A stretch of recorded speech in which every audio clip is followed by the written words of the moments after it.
Take two.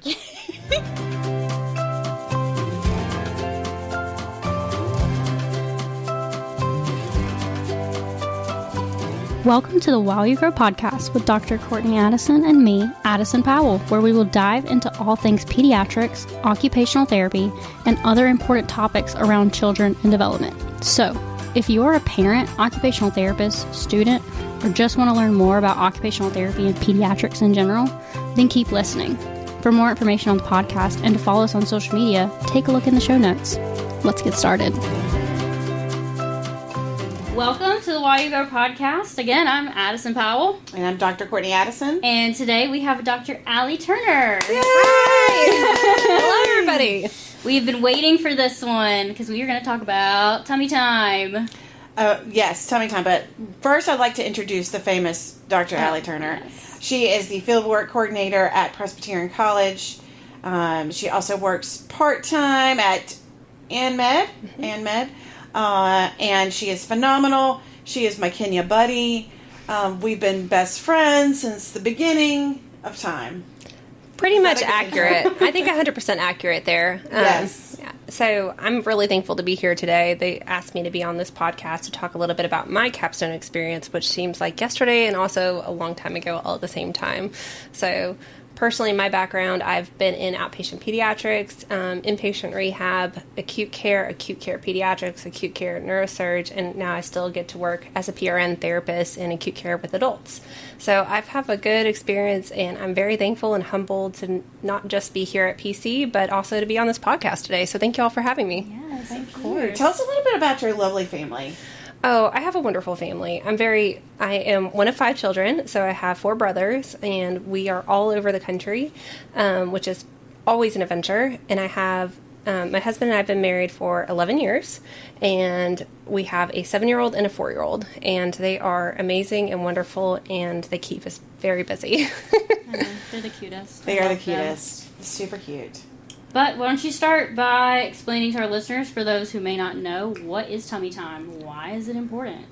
That's a great question. So tummy time, just a little bit of background. So tummy time didn't used to be a concept in general until about 1992 when they had the Back to Sleep campaign. So the American Academy of Pediatrics started encouraging parents to put their kids back on their back to sleep, trying to reduce the rate of SIDS in infants, which is very important. But that started showing some developmental milestones in children, and they weren't crawling as early, they weren't getting onto their bellies.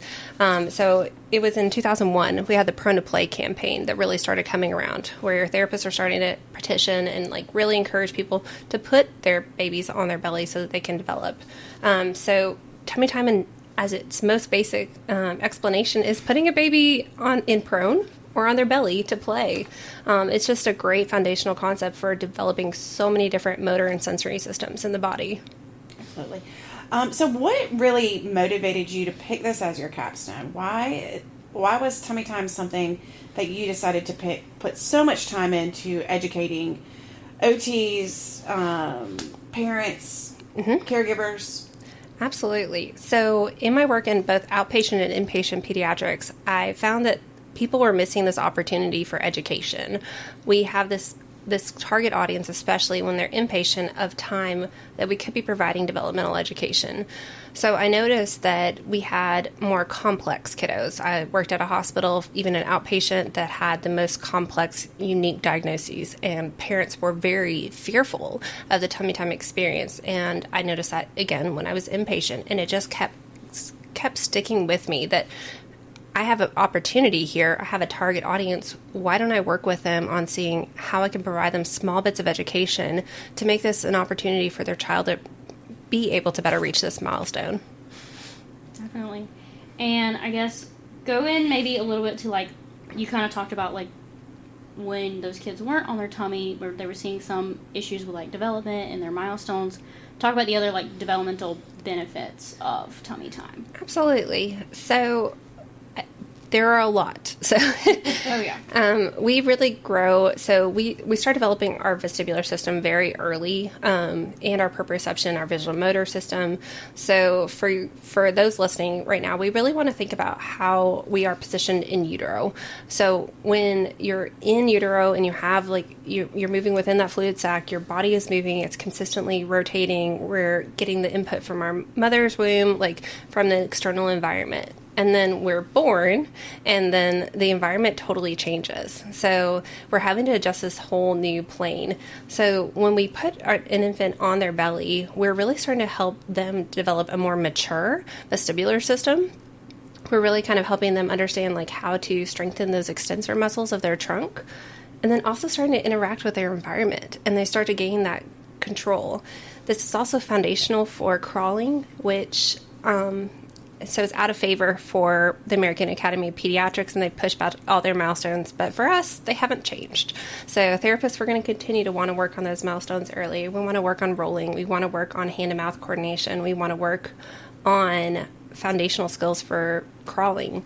We also want to be able to have those reflexes, those primitive reflexes integrated too. The ATNR, your TLR, and your MORO, typically really well integrated by just incorporating tummy time experiences. Yeah, definitely.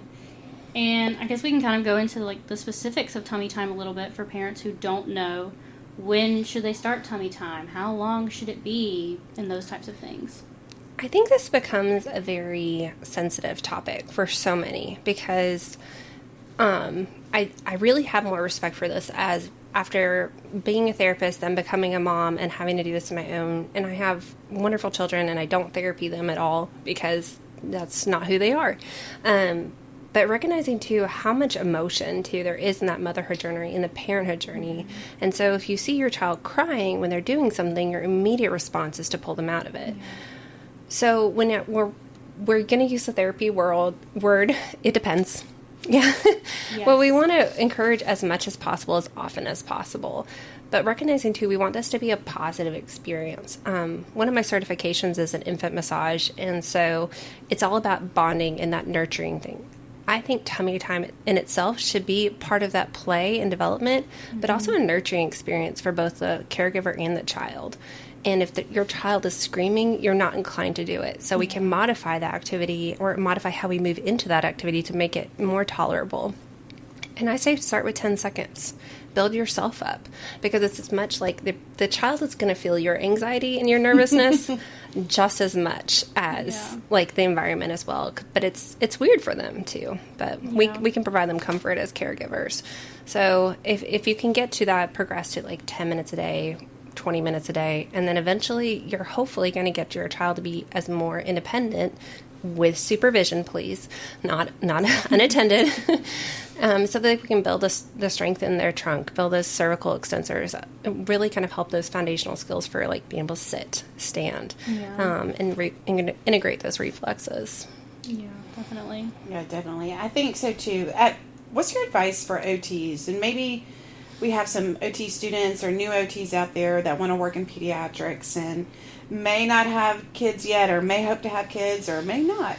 And what would be your advice on working with some of those complex kiddos in terms of positioning and strategies for kiddos that, I hate using the word typical develop, but may atypically develop more? Absolutely. So I think that's going to be my word today. Absolutely. That's totally fine. Of course. As we're kind of entering our practice, we're going to find the things that we gravitate towards. I loved working with infants. I always have. But even the neonates that I worked with, they were older neonates. So they were term, but they had neonatal abstinence syndrome. So I would work with those families too on tummy time in the more complex setting. But I also had kids with G-tubes, working on once somebody has been cleared from their sternal precautions, post-cabbage, working with those children on how do we prop, how do we protect the incision once they're healed. Of course, we want to make sure we have their precautions, of course. And then once for a peg tube and stuff, once it's patent, once it's intact, you can put them in prone. You want to make sure they're not irritating that site. So really the advice is just get started and get information. So if you're a new graduate listening to this podcast, ask somebody for help, because are going to find mentorship within your communities. And the other thing I really want to encourage people is don't think that you have to meet a certain number to be successful. I think that so many people are scared away from like, oh, well, I have to do 3 minutes. I need to do 3 minutes. Yeah. No, you don't. So, and then you can modify like how you do it. So. Definitely. And maybe we can even talk about a little, you kind of demonstrated like holding. Oh, yes. For those who listen, like holding them on you. But tummy time can look different. Like, absolutely. I think a lot of people immediately go to, they're on their belly on the floor. But Right. tummy time can also look a little different. It can be, and correct me if I'm wrong, like holding them in that position and just Correct. getting them like off the back of their head. Because that's the major concern with no tummy time is that they'll get a flat head. Yeah, plagiocephaly is definitely a concern, so that flat head. But you have to work within what's going to be best for you. Yeah. And you're working on that too. I know you may have already talked about this with some other of your guests on the show, but attunement. We want to have that connection between the parent and child dyad. We really want to create that. So if the child can see your face, that is a comfort to them, and a comfort you too, because you get that connection. Like, so even when they're little and they're, passing gas and smiling, the parents respond, and it's positive because they're smiling and we're engaging, and it's great. So if we can start with even just laying them on our chest and slowly recline ourselves down too, it can help work on strengthening those neck extensors, but you still have that engagement. Mm-hmm. You can even put them supervised on an elevated surface like your couch, for example, and be face to face with them, or even get down on the floor if you're able to. And not all new moms are able to because of like post pregnancy concerns, whether it be nursing related or they had a cesarean section or if they have their own stitches or other concerns as well. But just getting face to face too can really engage your infant. Yeah. So that's a major focus of OT is involving it in play. So It doesn't seem like work, but you're part of their development and their main occupation is play. So I think as a parent too, what would be some things that if your child isn't super loving, like MJ, my 2-year-old, he loved tummy time. He would prefer it. But I have seen other kiddos out there that don't prefer. What are reasons why they don't prefer? And then what are some strategies to kind of combat some of that non-preference for tummy time? So just last week here at PC, we had baby day. So I got to be helpful with that. And that was really great. And I got to answer some of those questions. And I think often what we do is we take the baby and we pick him up and we put him flat down. And that's going to go ahead and startle us because that activates our moral response. So we're already on edge. Our nervous system is already dysregulated. So one of the things I like parents to start with is just, even especially if you have a reflux baby, put them on their back and then transition them to side lying first. So like laying them on their sides so their shoulder and hip are touching the floor, and then slowly but gradually transitioning them onto their belly. And then kind of thinking about, you can use toys. Really, honestly, anything you have in your kitchen is fine because they'll find that incredibly fascinating. Tupperware and spoons are better than any rattle that we have on the market. So, and then you're kind of just letting them kind of gradually move in that, and that's going to prevent that startle response, and it's really going to help you kind of bring them into that position as well. I also encourage like water play. Like if we love water, let them splash, let them see it, let them see a mirror, let them see themselves. Black and white colored books, like the little child books that you have that have the different patterns, those create good contrast and they're very interesting. Great for infant development. Another thing too, they have some really funky tummy time toys. Let's be honest. What is that crab that MJ had? Oh yeah. Yeah, MJ had this crab, and it would just like walk around. And my kids do not have a crab, and I'm very sad for it because I feel like Kate would love it. She 100% would, but it doesn't have to be a dog and pony show. Yeah. It doesn't, but it can be stuff that you have, and like playing music and sing with them and play with them, because if you're relaxed, they're going to relax too. Mm-hmm. But the biggest piece is for when they're starting to get agitated. So infants give us cues of arching, and they kind of start moving into that nurturing, non-nutritive suck motion, and they start kind of use small signs before they become agitated. That's the time to pause the activity and put them back, and then re-engage them when they're ready. So they're giving you those warning signs early, and then putting them back later. Mm-hmm. So one theme of our podcast that we've noticed, now we're on episode 9, right? Wow, Yes. that's Yeah. so exciting. I know. We're almost at 10. And you've kind of alluded to this already, but meeting the kid and the parent where they're at. Can you explain that a little bit, or how this would apply to the tummy? That should have been the name of our podcast. What? Meeting where they're at. Well, it's our motto. It is I think our motto. I changed it into our bio. I changed our bio like it. to say Oh. that, I think. We have a new mission and motto. Yes. Meet them where they're at. How does that kind of play into tummy time? I feel like it's just kind of through and through with occupational therapists in general, if we're doing it well, is that we're meeting people like with their needs, with their expectations, with their struggles. Like, so for the moms out there who are struggling with nursing, I had a little one who did not take a bottle, and I would nurse all night. And he is wonderful and 7 now. He's fine. So we all made it. We may have been a little crazy at the time, but I wasn't receiving information well at that time. So piecemealing that to like, for anything that I received, like, especially for, he had a tongue and lip revision, I needed small bits of information. I needed something tangible. That was what I needed that time. So having open conversations, not making it an inquisition, but making it a conversation just like we're having now. Like, where can I meet you and what you need? And as a young therapist, I was enthusiastic to give 30 minutes of a home program. And I'm like, what was I thinking? That was too much. Yeah. Maybe 5 minutes a day is what people can handle and put into their routine. And recognize, and that's why we emphasize so much about the occupational profile. We really want to talk about the schedule for the day. How can we fit these changes into someone's routine and schedule? It's all about finding what's going to work well for them and making those sustainable changes for them. So tummy time fits in that mold too. If mom is off racing all day, so one of my good friends, like, they commute over an hour to work, they just have a little bit of time in the evening, and when tummy time was stressful, it was stressful that was it. That was the only time they got to spend with their kid. So working with them on, like, okay, so we did like Superman babies where they flew him around the room and he still worked on that strengthening that way, because they needed to bond with them. They needed that more than they needed him on the floor. And that's really important too. So we got to make sure, because it's so important for that dyad with those parents and their children to really bond. Very important.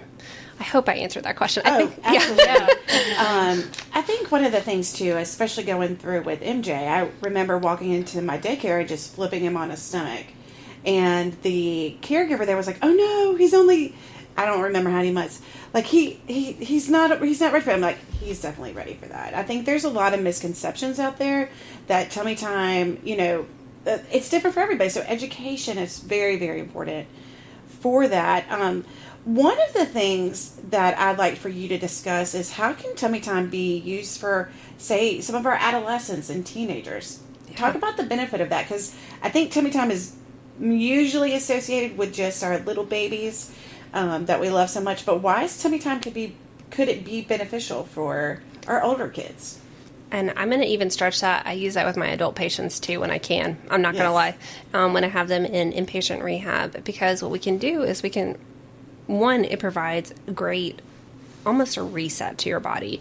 By placing someone in prone, we provide like that stretch and strength, and we improve that writing response. And then if we can get people to push up with their bilateral upper extremities, if for like an adolescent who might be struggling with an unintegrated TLR, they might also be struggling with visual motor coordination. You might see that in their poor reading. They might have concerns with that too. We can work on bilateral strengthening to then translate into other skills too. Placing someone in prone just improves that writing response. It strengthens their core, which carries over into so many other skills. We work improved intention, improved scanning skills. Being prone was great, and it also feels really good to your body too. But I do it for my a t-shirt that says that. Being prone is great. Being prone is great. Olivia Adams, if you're listening, she's our number one t-shirt maker. Yeah. Yep, she she sponsors is. our podcast. Yes. But it's just wonderful, and I think we all have to step back every now and again and say, hey, maybe I should take a minute and just be at peace. And it causes you to stop, because we don't move into those positions very often once we get out of like our toddler era, if you will. Yes. Am I out of that yet? Are we out of that? Toddler era? I hope so. As a professor of occupational therapy, I would say no. I'm teasing. No, but we all need to remember too, like development and all these things we learn in pediatrics is not just for infants and for toddlers. It's across the lifespan, and we can always use these skills in other areas. If you're stuck, try something different. So pull out of your toolbox. Oh yeah, definitely. And would you say, are there any major like red flags you would look out for in terms of maybe tummy time with kids or even adolescents, adults? So as you're working with a kiddo, and this is anybody, working on seeing if we're getting towards development. So not everybody's going to meet milestones in the same way. And I think that that's a common misconception. And I feel very fortunate. My college roommates and I all had babies within a year. It was not planned. It was super fun. But we all parent differently. But we had made a pact early on. We don't compare. Because, you know, Luke started walking at 11 months, but Melly started walking, I think, at like 10 months. And, you know, just so on and so forth. But it was not a comparison game because our kids are going to meet their milestones when they're ready. So paying attention to, are they continuing to make progress? So if you're using tummy time as a marker, are they able to then prop on both arms? Are they then able to reach outside of their base of support? Are they starting to lift their head more consistently and turn it left, right? Are they starting to progress? Because you can do tummy time as early as day one of having, like they do chest to chest or kangaroo care early in the hospital. And that is considered tummy time even at that early age.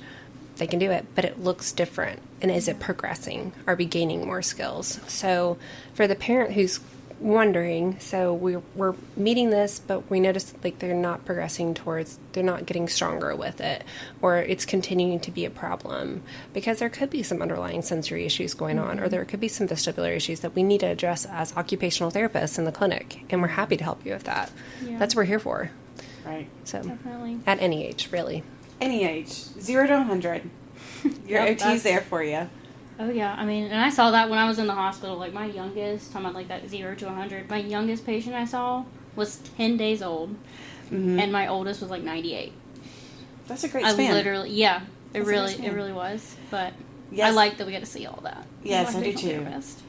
So I know when your capstone came out, I remember discussing this with you, and there's not a lot of level 1 data out there about tummy time. What can we do as OTs to push that, and why is it needed so much?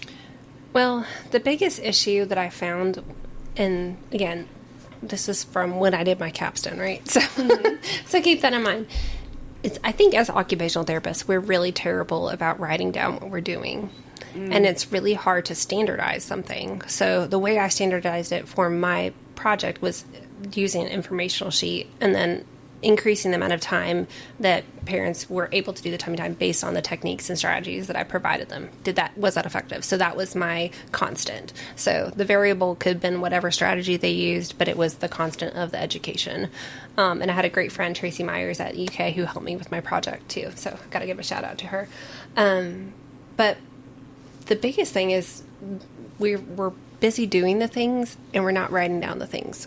So I think that that's one of the big pushes too, as we have these entry-level doctorate programs and even post-professional, is starting to really capture the research around that. Like, how are we getting better data to support this? How can we be better known as professionals in this community so that we've been around for over 100 years, but we do a lot. So how can we get that tummy time research out there? It's definitely a big need. So I wish I had all the answers, but I think speaking about it speaks it into existence. We're going to manifest it. Yes. So, yeah, definitely. Yes. Do you know, and I've kind of looked a little bit, are there any really good resources for parents to find about tummy time? It depends on what they're looking for. Of course, you can find anything you want on YouTube, right? I just always ask for your people to check for the reputability of the source, of course. There's a good tummy time method that's out there as well. But I also encourage people to look at like what your child is doing too. Is it more of they're having trouble feeding and we have like poor nutrition? Are we failure to thrive and we don't have energy for this? Do we have a poor nutritive suck? Like, are we looking at that? Do we need to look at maybe some tongue or lip tie revisions? Like, is there something else going on? Do we have medical things going on? And we have to be like supine or on our back for an extended period of time. Kind of looking at those two along with like when you're looking for resources as well. Yeah. So, but there's good, the tummy time method, it's a good one. Give a shout out to that one. Okay. So I was just saying, I did some research, and I'm going to link that all in the show notes, including your capstone paper for anyone to read. Oh dear. But yeah, and then I'll also include some other resources that parents can find real easy, and like you said, make sure they're reputable sources. So I guess let's wrap it up with like what else would you tell either parents, OTs, OT students, or any other listeners out there that they need to know about tummy time that we haven't already said? I think the biggest thing too that we forget as parents is, we get so worried about doing the right thing and not doing enough that we forget that we're supposed to enjoy it too. And so I think just kind of being present in that moment for those times and being able to separate yourself from, I don't know, whatever happened at your day at work, or, or the 15 loads of laundry that are still yet unfolded, or whatever it might be, or the kids spit up throughout the day. But recognizing too, like, this is so foundational for so many skills. And I think that keeps getting lost as we move forward. It's so foundational. And remember too, even our reflux babies, they can do tummy time. It's great for the GI system. So get that vagus nerve activated. So smart. You're so smart, Dr. Turner. No, that's Dr. Addison there. No, but it's true. So, but we can help reset that gut and help improve feeding as well. So, but just recognizing, again, reputable sources. Give yourself some grace, because parenting is hard. It's worth it, but it is hard and wonderful all at the same time. And it's good to have people in your corner. So, and if you ever have questions, that is when you ask your doctor to consult therapy.